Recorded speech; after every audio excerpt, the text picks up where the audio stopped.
The summer of 2025 will be remembered as the season Britain burned with rage.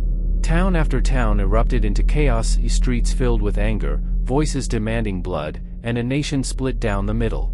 What began as a single assault sparked one of the most explosive anti-immigration protests in UK history, and the scars are still fresh.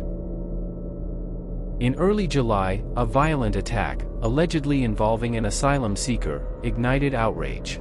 But what followed went far beyond justice. Fear metastasized into fury, and fury into organized protests. Across dozens of towns, ordinary streets became battlegrounds.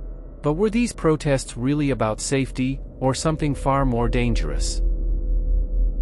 Within days, anti-immigration rallies swept across the nation. In Manchester, Birmingham, Leeds, and small towns forgotten by politics, people gathered, demanding an end to what they called unchecked migration. Yet these were no ordinary demonstrations. They were explosive, visceral, and often violent. Cars burned, businesses were shattered, and fear gripped communities caught in the crossfire. Behind the scenes, far-right groups seized the moment.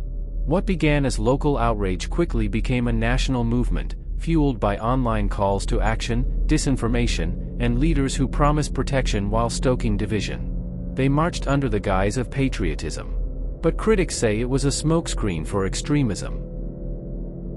For immigrant families, the protests were not political, they were personal.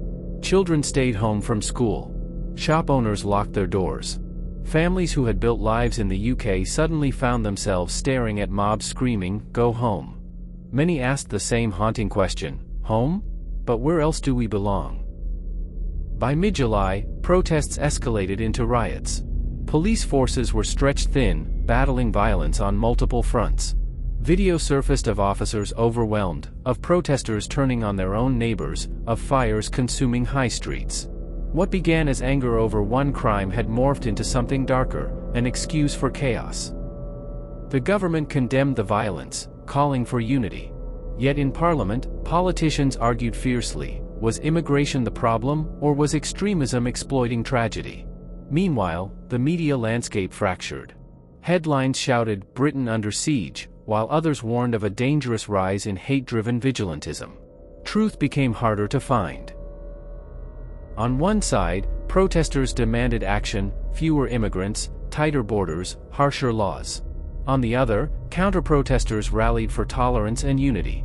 Streets echoed with clashing chants, "Protect our nation," versus "No human is illegal."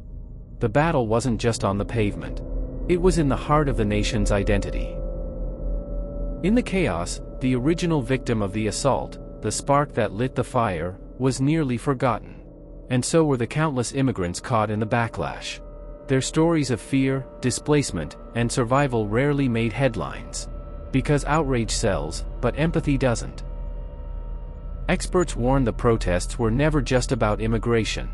They were about power, political groups leveraging fear to build influence, extremists recruiting from the chaos, and a society grappling with deep inequality. When people feel abandoned, they search for someone to blame. Immigrants became the easiest target. The protests may have ended, but the fractures remain. Behind the chants, the fires, and the fury lies a truth too dangerous to ignore. When injustice goes unanswered, fear fills the silence. And fear, once unleashed, can consume a nation. The question is, who will Britain become when the flames die down?